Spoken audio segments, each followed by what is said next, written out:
రవి ప్రకాష్ సిలికానాంధ్ర ఆసుపత్రి Kuchipudi super speciality వైద్య సేవలు పూర్తిగా ఉచితం. ఆ పార్టీకి రాజీనామా చేసి బయటకు వచ్చిన పోతిన్ మహేష్ ప్రస్తుతం మనతో ఉన్నారు. ఆయన రాజకీయ ప్రయాణం ఎటువైపు మాట్లాడదాం. సార్, నిన్న మీరు మీ అధ్యక్షుడి మీద, మాజీ అధ్యక్షుడు, మీ పార్టీ సంబంధించిన మాజీ అధ్యక్షుడి మీద సంచలన ఆరోపణలు చేశారు. ఆ పార్టీకి రాజీనామా చేశారు. పోతిన్ మహేష్ నెక్స్ట్ స్టెప్ ఏంటి, ఎటువైపు వెళ్ళబోతున్నారు? నేను ఆరోపణలు చేయలే, అన్ని వాస్తవాలే మాట్లాడా. నేను మాట్లాడిన ప్రతి మాటకి మీ దగ్గర సమాధానం ఉంటే చెప్పమని చెప్పండి, లేదా నాతో చర్చకు రమ్మని చెప్పండి. నేను సంధించిన ప్రతి ప్రశ్నకి సమాధానం చెప్పాలి. చెప్పకుండా పిచ్చి పిచ్చి మాటలు మాట్లాడితే అది మీ యొక్క బురదని, మీరు చేసిన అక్రమాల్ని, మీరు చేసిన అవినీతిని పక్కదారి ఎప్పటికీ పట్టించలేవు. నేను మాట్లాడిన ప్రతి మాట మా పెద్దన్నల దగ్గర నుంచి వచ్చిందే. నేను మాట్లాడే ప్రతి మాట ప్రజల నుంచి వచ్చిందే. నేను మాట్లాడిన ప్రతి మాట గతంలో నేను ప్రయాణించిన పార్టీ నాయకులు, పార్టీ కార్యకర్తల నుంచి వచ్చిందే కానీ ఎక్కడ నా సొంత అభిప్రాయం కాదు. చెప్పమనండి, కృష్ణా గుంటూరు జిల్లాల్లో జనసేన పార్టీలో పనిచేసిన ఒక్క కాపు నాయకుడికైనా సరే సీట్ ఇచ్చారా? దీనికి సమాధానం చెప్పమని చెప్పండి. కృష్ణా గుంటూరు జిల్లాల్లో జనసేన పార్టీ కేవలం ఒక్క సీటు మాత్రమే ఎందుకు తీసుకుందో సమాధానం చెప్పమని చెప్పండి. స్థానిక సంస్థల ఎన్నికలు కూడా తెనాల్లో నాదెండ్ల మనోహర్ అనే పిఎస్సి చైర్మన్ ఎందుకు చేయలేదో చెప్పమని చెప్పండి.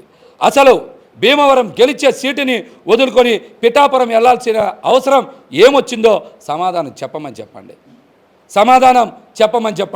21 సీట్లలో జనసేన పార్టీ ఉన్నది కేవలం 10 స్థానాల్లోనే. మిగతా 11 స్థానాలు టీడీపీ, వైసీపీ నుంచి వచ్చిన వాళ్ళే. ఈ 10 స్థానాల కోసం, ఒక్క పార్లమెంటు కోసం కూటమితో పొత్తు పెట్టుకోవాల్సిన అవసరం ఉందా లేదో పవన్ కళ్యాణ్ గారిని సమాధానం చెప్పమని చెప్పండి. ఆయన రాష్ట్ర ముఖ్యమంత్రి అవ్వాలని మేమందరం కలలు కన్నాం, కానీ ఆయన మాత్రం ఎమ్మెల్యే అయితే చాలు, తాను ఒక్కడినైతే చాలు అనుకుంటా ఉన్నారు. అట్లాంటి నాయకుడు ఈ రాష్ట్రానికి, ఈ ప్రజలకి అవసరం లేదని ఆయనే చెప్పాడు. మేము ముఖ్యమంత్రి కావాలనుకుంటే నేను ముఖ్యమంత్రి కాదని ఆయనే చెప్తున్నాడు. అట్లాంటి నాయకుడు నేను ప్రపంచంలో ఎప్పుడు చూడలా, చరిత్రలో కూడా ఎప్పుడు చదవలా. కాబట్టి ఆయన నాయకత్వానికే పనికిరారు. నిన్న కూడా నేను ప్రతి అంశం మీద చాలా స్పష్టంగా మాట్లాడా. దమ్ముంటే ఎవరినైనా ఒక్కడినైనా సరే పవన్ కళ్యాణ్ గారు ట్విట్టర్ పెట్టిన దాని మీద, వారి మాతృమూర్తి అంజనమ్మ గారి మీద మరి అనేక పిచ్చి కార్యక్రమాలు టెలికాస్ట్ చేసినటువంటి ఒక ఛానల్కి నిధులు సమకూర్చిన వ్యక్తి సుజనా చౌదరి గారు, అతని బినామీ సంస్థ అని చెప్పారు. ఎందుకు ఇంతవరకు వీళ్ళందరూ కూడా ఆ అంశం మీద మాట్లాడట్లా? అంటే మీకు డబ్బులు ఇస్తే మీ మాతృమూర్తి గారిని విమర్శించినా మీకు పర్వాలేదా? జన సైనికులు కానీ, మెగా అభిమానులు కానీ ఒకటే సూటిగా ప్రశ్నిస్తా ఉన్నా, అంజనమ్మ గారిని తిడితే మీకెందుకు కోపం రాదు? అంజనమ్మ గారిని అవమానిస్తే మీకెందుకు కోపం రాదు? మీకు చిల్లర పడేస్తే ఎవరి జెండా అన్న మోస్తారా, వ్యభిచారపు ఎదవల్లారా అని ప్రశ్నించాలనుంది. కానీ చదువుకున్నోడిగా ఆ మాట మాట్లాడలేకపోతాను. సార్, అంటే ఇప్పుడు ఎటువైపు వెళ్ళబోతున్నారు? మీరు వైసీపీలో జాయిన్ అవ్వబోతున్నారు, ఆల్రెడీ రంగం సిద్ధమైపోయిందని ప్రచారం జరుగుతుంది. దాని మీద మీ సమయం. నిన్న కూడా మీరు ఒక మాట మాట్లాడారు, రాజకీయంగా జనసేన పార్టీలో నన్ను చంపేశారు. నన్నే కాదు, రాజధాని ప్రాంతంలో జనసేన పార్టీని, జనసేన పార్టీ జెండాని, జనసేన గుర్తు గాజు గ్లాసుని అడ్రస్ లేకుండా గల్లంతు చేశారు. దాంతోపాటు నన్ను వ్యక్తిగతంగా అవమానించేటువంటి పరిస్థితికి తీసుకొచ్చారు. రాజకీయంగా నన్ను జనసేన పార్టీ చంపేసింది. నా పునర్జన్మ నాకు నచ్చిన దగ్గర ఎత్తుక్కుంటా, నాకు నచ్చిన జెండా పట్టుకుంటా. ప్రజాస్వామ్యంలో అది నా ఇష్టం.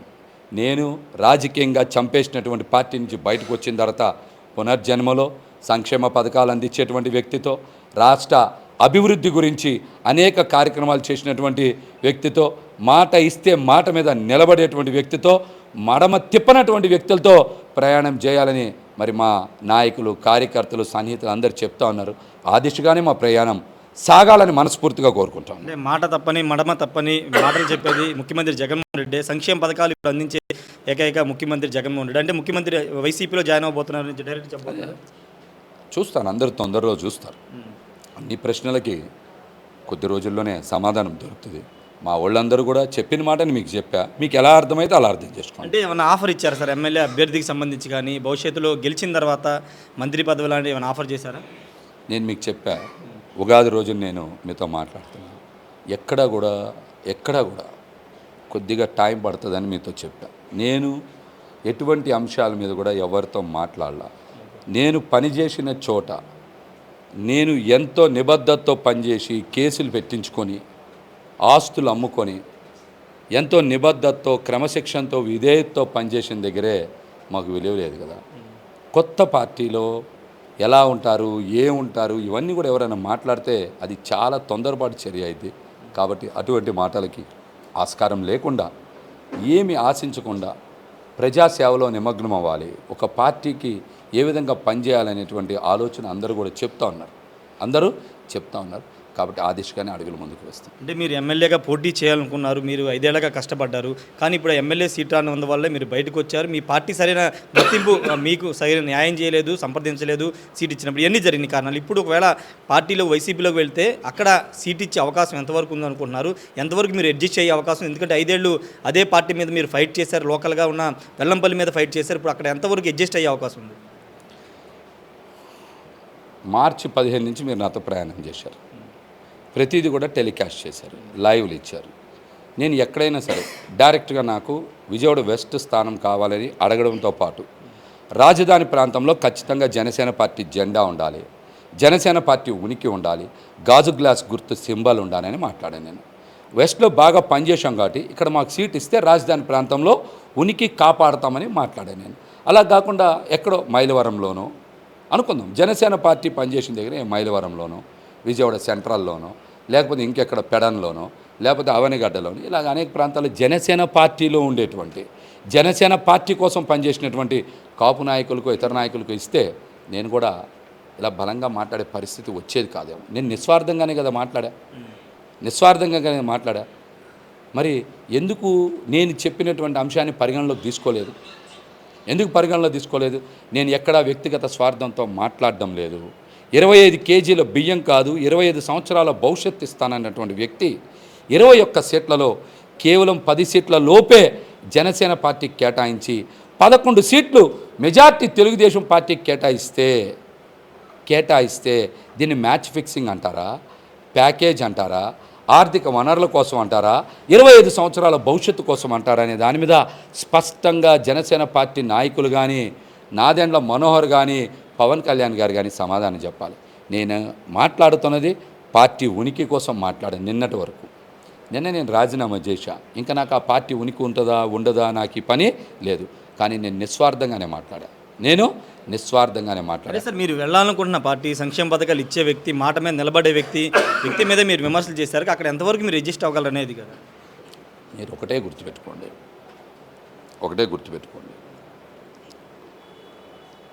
నటించే వాళ్ళు ఎప్పటికీ నాయకులు కాలేరు. నమ్మించి గొంతు కోసే వ్యక్తులు ఎప్పటికీ నాయకులు కాలేరు. ప్రజలకి మంచి చేయలేరు. ప్రజలకి మంచి చేసేటువంటి వ్యక్తుల దగ్గర ఎన్నో పోరాటాలు చేసి, ఎన్నో ఉద్యమాలు చేసి, మరి మేము జనసేన పార్టీ కోసం అనేక ఇబ్బందులు పడి పోలీస్ స్టేషన్లో కేసులు పెట్టించుకొని అనేక ఇబ్బందులు పడ్డాం. మేము ఆ పార్టీలోనే ఎక్కువ అవమానాలు పొందాం. మరి ఈరోజు మాకు మా నిజాయితీకి, నిబద్ధతకి కనీసం విలువ లేని దగ్గర మాకు జరిగిన అవమానాలు ఎవరికి తెలుసు? కోవర్టులను ఎంతమంది ప్రయోగించారో మీకు ఎంతమందికి తెలుసు? ఒక్కళ్ళ మీద కూడా క్రమశిక్షణ చర్యలు ఎందుకు తీసుకోలేదు? పార్టీలు 420లు, భూములు కబ్జా చేసినటువంటి వాళ్ళు, అమ్మాయిల్ని లోబరుచుకున్నటువంటి వ్యక్తుల మీద ఎందుకు చర్యలు తీసుకోవాలి ఈ పార్టీలు? అవన్నీ మేము చెప్పాం కదా. ఆ రోజు బయటికి రాలేదంటే కారణం పార్టీ పరువు పోతుందని చెప్పి అన్ని లిఖితపూర్వకమైన ఫిర్యాదులు ఇచ్చాం కదా. ఎందుకు అవన్నీ పరిగణలోకి తీసుకోలేదు? అంటే జనసేన పార్టీలో నిజాయితీ పరులుంటే వాళ్ళకి నచ్చదా? భూములు కొట్టేసి 420 యాషాలు వేసి అమ్మాయిల్ని లోబరుచుకొని బ్రోకరేజ్ యాషాలు ఉంటే ఇస్తారా? మేము చాలామంది కోర్టుల మీద కంప్లైంట్లు ఇచ్చాం కదా. ఎందుకు తీసుకోవాలి వాళ్ళందరి మీద చర్యలు? వాళ్ళందరూ వాళ్ళ నియోజకవర్గాల్లో కానీ వాళ్ళ జిల్లాలో కానీ జనసేన పార్టీని ఎందుకు బలోపేతం చేయలేకపోయారు? పనిచేసే నా దగ్గర ఇబ్బందులు గురి చేశారు, కానీ వాళ్ళ స్థానాల్లో ఎందుకు పనిచేయాల? మంచి చేయడానికి ఎక్కడ జనసేన పార్టీ ముందుకు రాలా. మంచి చేసే నాలంటోని ఎలాగన్నా ఇబ్బందులు పెట్టాలి, ఎలాగన్నా అవమానాలకు గురి చేయాలని ప్రయత్నం చేశారు. ఇవన్నీ ఎందుకు పళ్ళ బిగువును భరించామంటే ఈ పార్టీ బాగుండాలని కోరుకున్నాం. కానీ మేము పొత్తులు జరిగిన తర్వాత ప్రతి ఒక్క అంశాన్ని మీరు క్లియర్గా పరిశీలించండి. యావత్ రాష్ట్రంలో ఉండేటువంటి కాపు సామాజిక వర్గం కానీ, జనసేన పార్టీ నాయకులు కానీ, వీర మహిళలు కానీ, కార్యకర్తలు కానీ 45 స్థానాలు వస్తాయని ఆశించాం. తర్వాత 36 అన్నారు, తర్వాత 32 అన్నారు. పవన్ కళ్యాణ్ గారికి లక్కీ నెంబర్ 5. 32 అన్నారు. 32 పోయి ఎక్కడికి వచ్చింది? 24 అన్నారు. 24 నుంచి 21 అన్నారు. అందులో అసలు మా స్థానాలు ఉన్నాయో 9, 10. ఇటువంటి అంశాల మీద మాట్లాడడం తప్పేంటి? ఇటువంటి అంశాల మీద మాట్లాడడం తప్ప? సార్, ఇప్పుడు మీరు నిన్న రాజీనామా చేసిన సందర్భంగా మీరు చేసిన వ్యాఖ్యల తర్వాత ఆ పార్టీ ఒక మాట అంటుంది, ఆ పార్టీ నేతలు మిమ్మల్ని కోవర్ట్ అంటున్నారు, జనసేన పార్టీ కోవర్ట్గా ఉన్నారు, ఇప్పటివరకు ఉండి ఈ కోవర్ట్ ఈ విధంగా చేశారని చెప్తున్నారు. దాని మీద మీరు మాట్లాడుతున్న వాళ్ళ మూలాలన్నీ ఎక్కడి నుంచి వచ్చినాయి, ఏ పార్టీ నుంచి వచ్చినాయి చూసుకోమనండి. నా మూలాలు ఏ పార్టీ నుంచి వచ్చినాయో చూసుకోమని చెప్పండి. కోవర్టులు ఎవరు, బ్రోకర్లు ఎవరు, పనికిమాలిన ఎదవలు ఎవరు, రంగా గారిని హత్య చేసిన వాళ్ళ పక్కన నుంచి ఫోటోలు దిగుతున్న వాళ్ళు ఎవరు, ఇట్లాంటి బద్మాష్ గాళ్ళు ఎవరో వాళ్ళని బాగా చూసుకోమని చెప్పండి. రాత్రిపూట 10ంటికి కూడా మందు తాగి, అన్న నాకు సీటు రాలేదు, నేను ఎమ్మెల్యే అభ్యర్థి పక్కన తిరగట్లేదు, నువ్వే ధైర్యంగా మాట్లాడుతున్నావు, మేము పిరికేదలం ఏమీ మాట్లాడలేకపోతున్నాం, వాళ్ళు ఇచ్చి 5 లక్షలు 10 లక్షలు తీసుకొని అక్కడే 2 జెండాలు ఇటో జెండా తీసేసి, జనసేన జెండా తీసేసి వేరే జెండాలు మోస్తామని చెప్తుంది ఎవరో ఒకసారి సమాధానం చెప్పండి. కిరణ్ రాయలు, బండి రామకృష్ణ వీళ్ళిద్దరు కూడా కామెంట్ చేస్తున్నారు. పోతిన మహేష్కి జనసేన పార్టీ లేకపోతే గుర్తింపు ఎక్కడి నుంచి వచ్చింది, పవన్ కళ్యాణ్ లేకపోతే గుర్తింపు ఎక్కడి నుంచి వచ్చింది అనేది వాళ్ళు చేస్తున్న కామెంట్. చాలా మంచి ప్రశ్న అడిగారు. పోతిన్ మహేష్కి ఉద్యమ చరిత్ర ఉంది, పోరాటాల చరిత్ర ఉంది. అది నేను చెప్పుకోవాల్సిన అవసరం లేదు. బీసీ సంక్షేమ సంఘం అనేది ఒక ఉద్యమ సంఘం. కానీ దాని మీద మేము బీసీల ప్రయోజనాలే కాదు, సమాజంలో అన్ని వర్గాల ప్రయోజనాల కోసం పనిచేసాం. సమైక్యాంధ్ర ఒక్క బీసీల కోసమే చేశామా? ప్రత్యేక హోదా ఒక్క బీసీల కోసమే చేశామా? ఇళ్ల పట్టాలు ఒక్క బీసీల కోసమే చేశామా? కాల్మనీ సెక్స్ రాకెట్ ఒక్క బీసీల కోసమే చేశామా? ఇలా పోరాటాలు చూసుకుంటే అందులో బీసీ, ఎస్సీ, ఎస్టీ, మైనారిటీ, కాపు, అగ్రవర్ణాలు అందరి కోసం పనిచేశాం. అటువంటి నేపథ్యం ఉన్న నన్ను జనసేన పార్టీలో ఉంటే బాగుంటుందని పవన్ కళ్యాణ్ గారు చెప్పిన తర్వాత అగ్రిగోల్డ్ కోఆర్డినేటర్ ప్రకటించాకే కదా మేము పూర్తి స్థాయిలో పనిచేసాం. అంతకుముందు మాదంతా ఉద్యమ నేపథ్యమే. మేము జనసేన పార్టీకి సానుభూతి పరులుగా ఉన్నాం. కానీ పవన్ కళ్యాణ్ గారు చెప్పిన తర్వాత, పూర్తి స్థాయిలో ఆహ్వానించిన తర్వాత మేము జనసేన పార్టీలో పూర్తిగా నిమగ్నమై పనిచేసాం. మమ్మల్ని ఏమి ప్రోత్సహిస్తే నన్నొక్కనే ఎందుకు? ఈ రాష్ట్రంలో 175 నియోజకవర్గాల్లో నుంచిపెట్టుకోపోయారు మనుషుల్ని. ఈ రాష్ట్రంలో పిఎస్సి చైర్మన్ తెనాల్లోనే స్థానిక సంస్థల ఎన్నికల్లో పోటీ చేయలేకపోయారు కదా, అక్కడేం చేశారు వీళ్ళందరూ? గోదావరి జిల్లాలో మొత్తం అన్ని స్థానాలు ఎందుకు పోటీ చేయాలా? స్థానిక సంస్థలు ఎందుకు పనిచేయాలా? విశాఖపట్నంలో ఎందుకు చేయాలా? ఈ ఉమ్మడి 13 జిల్లాల్లో ఎందుకు పనిచేయలేదు చెప్పమనండి. నన్ను ప్రోత్సహించడం ఏంటి? నేను బాగా పనిచేశా, కష్టపడ్డా, కేసులు పెట్టించుకున్నా, డబ్బులు ఖర్చు పెట్టుకున్నా, ఆస్తులు అమ్ముకున్నా, అందుకు నన్ను ప్రోత్సహించారు. మీకు నిజంగా ఎక్కడన్నా ఉంటే ప్రోత్సహించుకోవచ్చు కదా. నాలాంటి వాళ్ళు 100 మందిని తయారు చేయబోని నువ్వు ఒక సీటీ ఇవ్వలేకపోతున్నారు కదా మీరు ప్రోత్సహించడం ఏంటి? నిబద్ధతతో పనిచేసినందుకు మమ్మల్ని ఏం చేశారు? ఉరితాడేసి మా అందరినీ కూడా చంపేశారు. మీరు ప్రోత్సహించడం అంటారు దీన్ని? 2019లో టికెట్ ఇచ్చానని మాట్లాడుతున్నారు. ఈ పార్టీ జెండా పట్టుకొని చాలామంది అనామకులకు టికెట్ ఇచ్చారు కదా, ఈ యదవులకు గుర్తు లేదనుకుంటా, గుర్తు చేస్తా అట్లాంటి వాళ్ళు ఎంతమంది. జనసేన వల్ల మీరు రాజకీయంగా నష్టపోయారని చెప్తున్నారు. ఖచ్చితంగా చెప్పగలను ఆ మాట. నా విలువైన సమయం, నా విలువైనటువంటి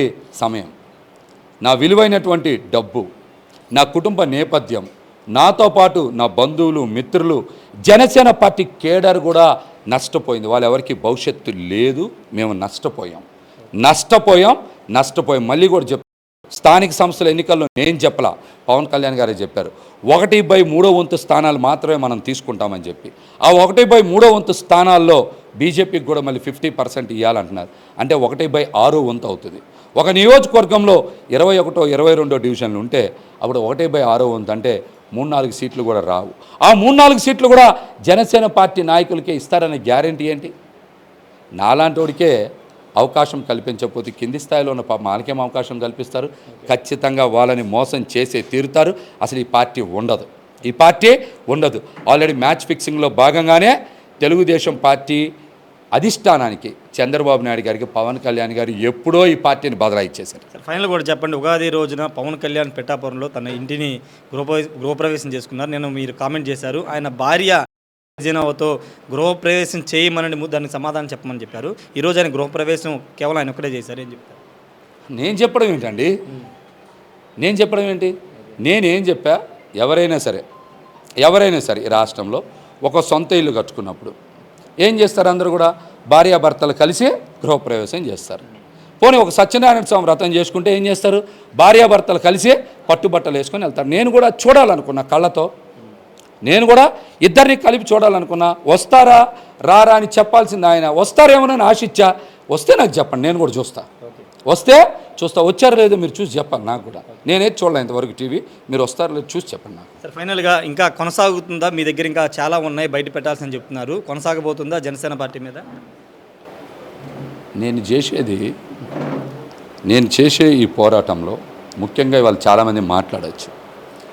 కాపు సామాజిక వర్గంలో చాలామంది యువతకి, అదేవిధంగా సామాజిక వర్గాలతో సంబంధం లేకుండా చాలామంది యువత పవన్ కళ్యాణ్ గారిని నమ్మి ప్రయాణం చేస్తూ ఉంటారు. వాళ్ళకి తెలిసిందల్లా పవన్ కళ్యాణ్ గారిని చూసి పిచ్చిగా అభిమానించడం. వాళ్ళకి వాస్తవాలు తెలియాలి, నాయకుడి యొక్క నిజస్వరూపం తెలుసుకోవాలనే, ఆవిష్కరింపజేయాలనేటువంటి ప్రయత్నం చేస్తున్నాం. ఆ ప్రయత్నంలో ఖచ్చితంగా ముందడుగులు పడతాయి. Thank you sir. ఖచ్చితంగా జనసేన పార్టీకి సంబంధించి చాలా అంశాలు ఉన్నాయి, చాలామంది తెలియాల్సిన విషయాలు ఉన్నాయి. దానిలో భాగంగా ముందడుగు పడుతుందని పోతిన్ మహేష్ చెప్తూ ఉన్నారు. తన ప్రయాణం ఖచ్చితంగా సంక్షేమ పథకాలు అందించి మాట తిప్పని మడమ తిప్పని వ్యక్తితోనే, పార్టీతోనే ఉంటుందని చెప్పారు. ఇండైరెక్ట్గా వైసీపీలో అనేది చాలామంది అర్థమైపోయింది కాబట్టి ఖచ్చితంగా దానికి సంబంధించినటువంటి క్లారిటీ రాబోయే రోజులు వచ్చే అవకాశం కనబడుతుంది. Camera person ప్రసాద్తో Rayesh RTV Vijayawada నుండి. మరిన్ని వీడియోస్ కోసం ఛానల్ ని సబ్స్క్రైబ్ చేయండి, లేటెస్ట్ అప్డేట్స్ కోసం వాట్సాప్ ఛానల్ ని ఫాలో చేయండి, అండ్ లింక్ డిస్క్రిప్షన్ లో ఉంది.